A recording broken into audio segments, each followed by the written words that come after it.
একদিন মদিনায় রাসূল সাল্লাল্লাহু আলাইহি ওয়াসাল্লাম খুব ক্ষুধার্ত ছিলেন।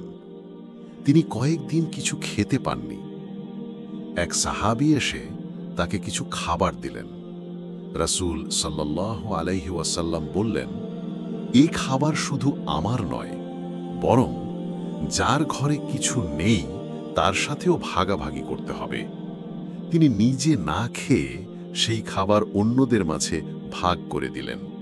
এভাবে রাসূল সাল্লাল্লাহু আলাইহি ওয়াসাল্লাম শিখিয়ে দিলেন, ক্ষুধার কষ্ট শুধু নিজের নয়, অন্যের কষ্ট অনুভব করতে হবে। শিক্ষা: নিজের চেয়ে অন্যের প্রয়োজনকে অগ্রাধিকার দেওয়া ইসলামের এক মহৎ শিক্ষা। যদি ভিডিওটি ভালো লাগে তবে লাইক, কমেন্ট ও শেয়ার করবেন এবং নতুন ইসলামিক গল্প পেতে চ্যানেল সাবস্ক্রাইব করতে ভুলবেন না।